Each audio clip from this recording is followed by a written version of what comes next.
healing, salvation, and happiness. It's your season. It's your time. God has plans for your life to prosper you and to give you hope and a future. Join us and learn how God's love and power can bring hope and happiness to your life. This is your opportunity for motivation, encouragement, and purpose.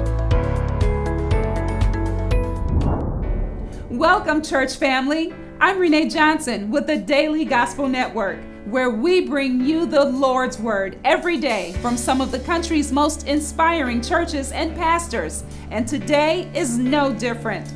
Let's check out one of the newest members of the Daily Gospel Network. Welcome to Launch the Jesus Initiative. I'm your host, T.Latoya Cunningham, and I'm really excited about today's episode. We have a wonderful woman of God that's going to be on here, and she's going to be sharing her story. She's also an author, and portions of her proceeds from her book that she penned will go to her charity of her choosing. But the charity that she chose to do was to invest in others, and that's so beautiful because her book is about having a terminally ill disease. And I want to welcome her to our broadcast, and her name is Daisy. Welcome, Daisy, and tell us a little bit about yourself. Thank you, Latoya. My name is Daisy. I'm from a small town in Northeast Texas, and I've lived here for all my life. I've tried to move away a few times, but every time I do, I can only be gone about 4.5 years, and something sort of tragedy or trauma brings me back home. I guess I'm meant to be here with my family and friends. Amen. I have 3 grown children, and I could not be more proud of them after everything they've witnessed and seen in their lives. They are great young adults, and I'm very, very proud to call them my children. Amen. So, Daisy, could you tell us a little bit about your challenges right now, your physical challenges and your diagnosis? Yes, about a little over a year ago, I was diagnosed with something that's called MSA, which is multi-system atrophy. And it is something that is so rare. Only 4 out of every 100,000 people in the U.S. are diagnosed with it. And what it is, it's a terminal neurological disorder. It's in the brain, and your non-autonomic functions, such as your circulatory system, your respiratory system, your digestive systems, things like that, that you don't have to think about, start shutting down until, the outcome is death. Wow. And I know that must have been tremendous to hear a diagnosis like that. It was, at first I was kind of, in shock because I'm thinking MS means muscular sclerosis, Right. which is something that's common. Until later on in the appointment, he tells me that it's not MS, it's multi-system atrophy, and that he can't help me because I asked him, "Can you help me? Can you get me better?" And he said, "No, unfortunately, there is no cure." Now, there's 2 different types. There's the MSAP, which is it mimics Parkinson's. So that's what I have. And for a couple of years, different neurologists thought that I had Parkinson's. And so that's why I was misdiagnosed. But the medicine for Parkinson's does not work for it. And that's how they finally figure out that it's not Parkinson's, and sent me to a movement disorder specialist. And he's the one that can tell the difference. It's not Parkinson's and MSP, AP. And then there's another type that's MSAC, which is cerebellar. Now, MSAP symptoms start by lack of coordination. You fall a lot, or you might have trembles or shakes like you do when you have Parkinson's. And that's what happened with me. I kept falling. I bust my head open. I have to go to the hospital, have staples. And that's where the hospital thought I was being abused, basically, Wow. because I kept having so many head injuries. But fortunately, I was able to show them proof that it's not abuse, that it is from this unfortunate disorder. Now, let me ask you a question. Now, how did it affect your faith? Because I know you're a born again believer. How did that help you? How did that affect your faith? How did you navigate through that? Well, it didn't really hurt my faith because I have been through so many other really hard things Mhm. that had tested my faith already.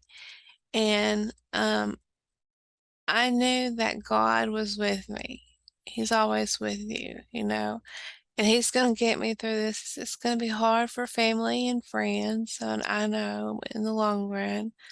But for me, I'll finally get that peace and not go through the pain anymore, because you do have some terrible pain with MSAP.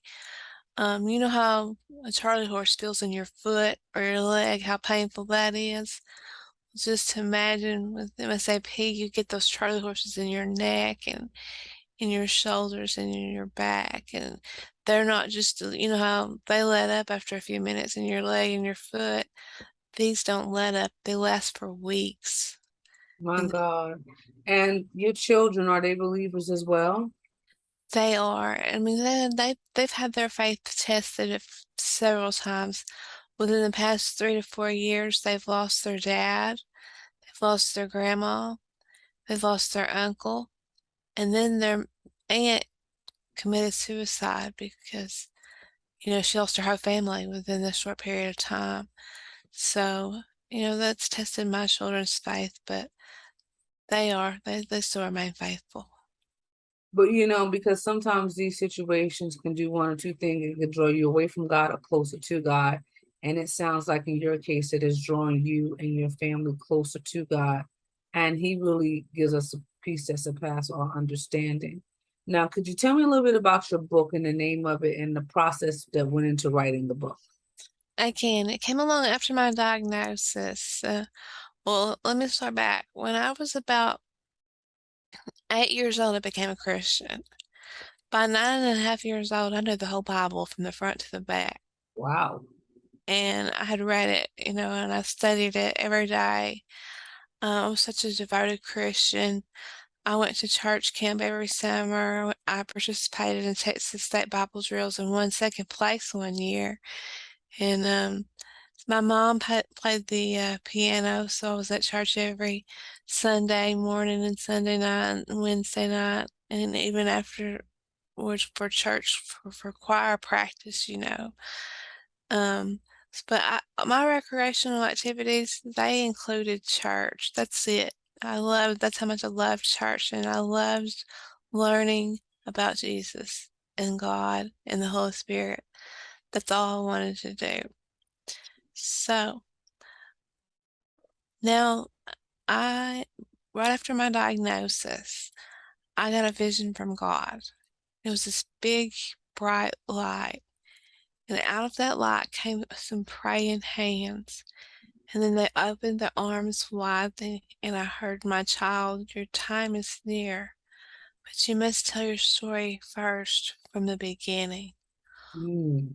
Well, at the time, I knew in a I knew a little bit of what that meant, because when I was 14, I rededicated my life, and God told me, "One day you're going to have a testimony to share with the world." So when at the time I was told I was going to have a testimony to share with the world, I was like, "I don't have a story. There's not, I have nothing to share." And I heard, "One day you will." Well, that time has come, and I didn't know how I was going to go about this, though. So my doctor, after getting the diagnosis, told me to live life to the fullest each day, be the happiest, and do as much as I possibly could, because there was going to come a time when I'm not going to be able to. Right. So I planned a trip to Vermont in October last year to see my best friend, but she got COVID and I wasn't able to go.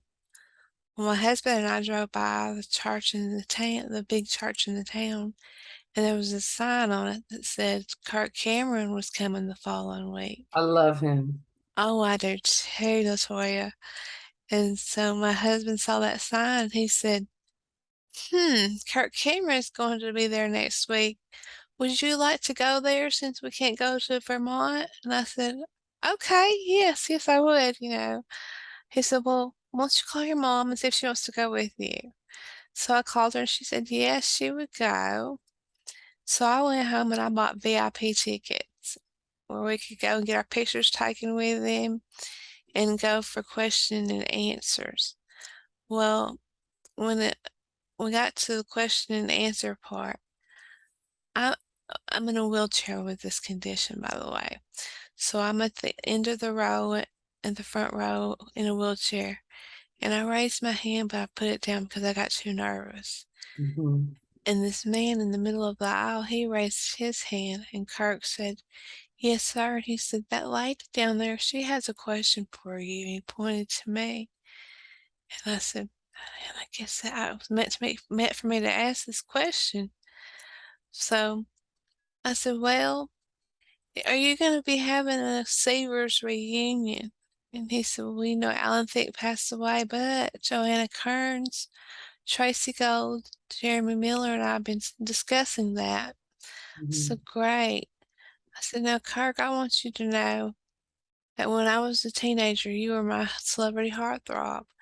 I had your posters plastered all over my walls. I said, but one time I wrote you a letter and asked you for your autograph picture. And I gave you 3 months and you didn't write me back. So I tore all your posters down from my walls. I was so heartbroken. He said, well, I'm going to make that up to you tonight. I said, okay. And I thought, we'll see, you know. So it came picture time and these men asked me, one of the men was the one that raised his hand. And he said, can we put your wheelchair on the stage so you can get your picture made with him? I said, no, you don't have to do that. I was going to wait and see if he'd come down here with me. They said, no, we want to. So they put my wheelchair up on stage. And when it came my turn, I had a bracelet, you know, that said defeatmsa.org on it. And I gave it to Kirk. And he says, is this what you have? I said, yes, it is. And it's terminal. He said, can we talk some more after the service? I said, I would love that. Wow. So after the service, I asked the security guard if he could get Kirk to sign my ticket for me. He said he'd go get him because he knew he wanted to talk to me too. So I said, okay, then I started to get nervous, you know. But when he got there, the nervousness went away. The first thing he said was, can I pray for you? And I said, of course you can. So he got on his knees at my wheelchair and grabbed both my hands and prayed for me. And after he prayed for me, I told him about that vision that I had had. He said, well, what are you going to do? And I said, I don't know how to tell my story. I don't know how to begin or what to do. And he said, why don't you write a book? Wow. I said, Kirk, I've only written a poem my whole life. I am not a writer. He said, you do not have to be the writer. You ask God, He'll give you the words to write. He wants you to share the story. And so we have Unexpected Moments with a foreword by Kirk Cameron. Wow, that is awesome. What a story. Wow. And he wrote the forward for you? He did. He told me, Oh, what an encouragement. he said, write the story. He said, God will give you the words. He said, and ever so often, give me an update. Here's my email. You shoot me an email and let me know where you are. Well, after I finished the book, I sent him an email that says I'm done. He said, send me your manuscript. I want to read it. So I sent him the manuscript, and a week later, he sent me back a forward. And my book shares my life of being sexually, physically, and emotionally abused from a young child, and I'm talking about 9 years old, Mm. until my adult years. And Kirk Ford, if you don't mind, Latoya, I want to read that so you can see how Sure, beautiful sure. it I is. would love to hear that. This is better than the poster, right? Yes, that's what I said. Much better than the autograph poster. He made it up to me. He did. He says, "It was an autumn night in Texas when I first met Daisy. She came up in a wheelchair next to me at the campfire. Her smile was bright. She shared her journey with me and told me that she did not have much time left on earth. I told her to write down her story and I would do anything I can to share her story with the world. I only spoke with her briefly that night, but her attitude and resilient spirit inspired me. I hope this book of an individual's incredible journey through the emotional, physical, and spiritual pain and coming through the other side of tragedy, still praising the Lord, will encourage you in your present situation. Daisy's message will bring you comfort and remind you that you are not alone in your struggles or your life circumstances. I pray her words will bring you hope. There is one who knows the plans he has for you, plans to give you hope and a future." Jeremiah 29:11, Kirk Cameron. That's such an awesome story and a beautiful form. Isn't it? Beautiful, insightful. I just felt like God's love on it. I cry. I tear up every time I read it. But I'll tell a little story. I thought my stepmom was my real mother until I was 9 years old. And I was at my grandmother's house and I saw this picture of a woman on the wall. And I asked her, "Who's this woman in this picture?" And she just went on to another room. And I thought, well, that was weird. And a few minutes later, what I thought was my mom and my dad pull up.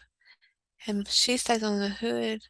And my dad came in. He said, "Daisy, your mama's gone to heaven to be with the angels." And I looked outside and saw her sitting on the hood of the car, and I ran out there and I grabbed her by her legs and I said, "Mama, please go back in the house with me and tell them that you're not dead. Daddy told me you're dead. Please come tell him you're not." So she held my hand, she took me in the house, and that's when he told me that woman in that picture, she's the woman that gave birth to you. She passed away when you were younger. You don't remember her because you were too small. But Jolie's your stepmom. She loves you just as you're her own daughter, but she's not your real mother. After that, my brother began molesting me. Mm. He blamed me for my mom's death. He said if I would have never been born, he would still have his mother, and that's why he's mean to me, and he was going to continue to be mean to me for that reason. Because when I was just a baby, I got pneumonia and I was in the hospital for 6 weeks. And so my mom had to take off work. She stayed with me. And we got behind on our bills, my dad did, and her. And he made her go back to work. And she didn't want to. She wanted to stay at home with her baby. And one morning she left for work mad. Her and my dad didn't even tell each other goodbye. And she was in an accident and was killed. Oh my gosh. And so that abuse continued for 4.5 years. And when he moved out, and then I was in the ninth grade at that time, I had a boyfriend and he raped me. And after that, this boy that worked at our school store, which is what we called it our school store, but it was a couple of blocks from the school. We'd go to lunch and eat there or whatever. He was asking me and these other girls out, and we told him no. So he laced us with LSD and PCP. Yeah. And it was crazy, Latoya. I was having like hallucinations, I was hallucinating. One time that I was on the marching band. I was out on halftime on the field, and I thought the band was an army and they were going to kill me. And I ran off the football field, and this is in real life, I ran off the football field with my baritone, ran across the street from the football field and got in this lady's bushes and hid. And she called the police, of course. My dad was a police officer, so he was the officer on the scene that night. He says, he drew his gun out and he says, "Come out with your hands up." Well, I stood up from the bushes and he saw it was me. So he took me to the hospital and the doctor did a spinal tap and he said, there was high levels of LSD and PCP in my system. But it wasn't something he could tell it wasn't that I took the drug because it was such a Right. high level. After that, there was some other girls that were doing it. So my dad went and he watched them and he said they're doing the same exact thing I was. So they started questioning all the girls and we all said that this guy asked us out and we all turned him down. Mhm. So he was investigated. They went to go raid him. He pulled a gun on an officer and was shot and killed that night. My dad came home and told me, and I lost it. I tried to commit suicide. And I was like, God, I'm such a devoted Christian. I read my books, my Bible every night. I read stories from the Bible. I study the Bible. And yet I'm being punished for what? Am I Right. cursed? What have I done to Mhm. deserve this pain? And so I started to take my life. And my daddy admitted me into a mental health center to help, with depression and all. And the therapist brought my dad and my brother in for a meeting. And she told me to tell them what was going on. So I first told about the rape. My brother stands up and says, "Who is he? I want to go and kick his butt." Mhm. I said, "Why? You do the same thing for longer. He only did it one time. You did it for 4.5 years." He said, "No, I did not. You're getting me mixed up with that rape. Obviously, it's all in your head. I did it one time out of childhood curiosity." And I was like, whatever. My dad believed him, but the therapist said for my brother to leave the room. And she told my dad, she said, he did abuse her. She's not making this up. She was sexually abused for 4.5 years. My dad didn't believe me. He wouldn't believe her because I guess that's his son. He can fathom the idea that he could do that to his own daughter. So, that put a big gap in our relationship. Mhm. After that, I wanted to get out of the house so bad, Latoya, because I thought he had told my stepmom, but he never told her. I just found out just a couple of years ago, Oh, okay. but he didn't tell her. And she told me, if I would have came to her, if I would have told her, she would have been my support system, and Mhm. things could have been a lot different. And your story is something that will resonate with everyone because there's a lot of people who are abused in silence. And we have to get the word out, and the abuse sometimes take place in Christian homes. Yes. We're not immune to it, as Christians and as believers, and it's a tremendously hard thing to believe about your own child, but it happens more than people like to say or like to think. Now, how did you meet your husband? How did you guys get married? Well, the husband that I'm married to now, we've known each other since I was 5 years old. Oh, that's cute. Yeah, we've known each other for 45 years. Um, my children were all born from the same father, and we were together for 12 years. He was physically abusive. Wow. He would hurt me so badly that he didn't care that the kids were in the room. there would be blood all over the refrigerator and all over the kitchen floor from where he had beat me. One time I thought my eye actually came out because he had cut my hair, hit my head where my hair was busted up and that was hanging down. And so it looked like I didn't have an eye. Mm. And my children saw that. They were in the same room. And that's why I said I'm surprised. I'm very thankful that they have turned out the way they have because of what they have seen. Did you raise them in church? I I did later after I left their dad because he wasn't and he didn't go to church. He did earlier, but then about this time after my daughter was born, he got on drugs. I did not know that, but he wasn't going to church, no, and I was working. Yeah, because that's so important. And so, how did your children come to know Christ? Was it through later on where they start going to church and you guys start going as a family? Yeah, after that, years later, I had joined the army actually to get a fresh start, but that didn't work because I hurt my knee. But in physical therapy, I met a man and we talked about Christianity and we were talking about spirituality. And, we just bonded over this conversations that we had every day in physical therapy. And I went to see him and visit him, and I loved it so much that I came to Texas and got my children, and we went and moved up there. So they got back involved in church. And then 4.5 years later, that man tried to kill me. My God.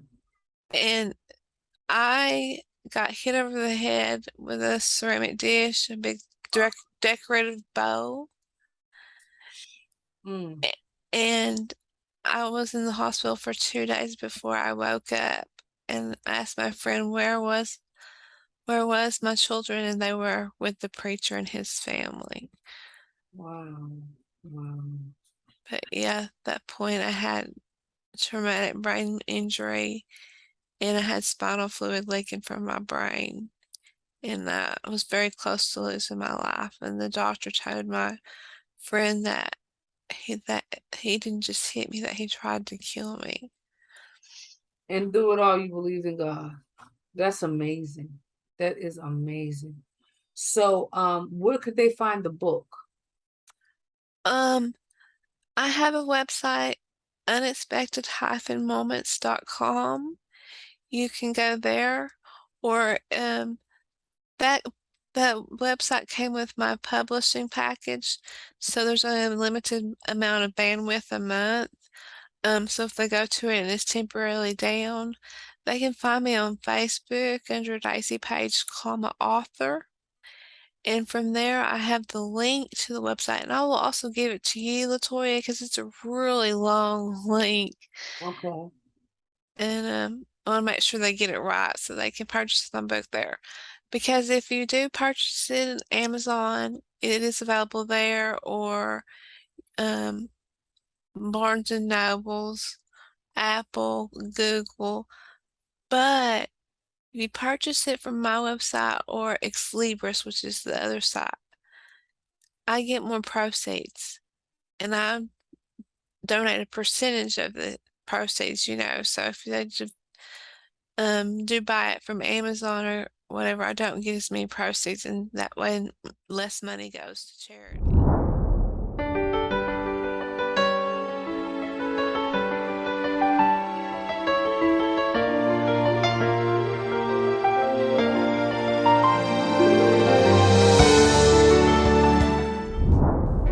For more information on today's Spotlight Church, visit them on the internet and follow them on social media.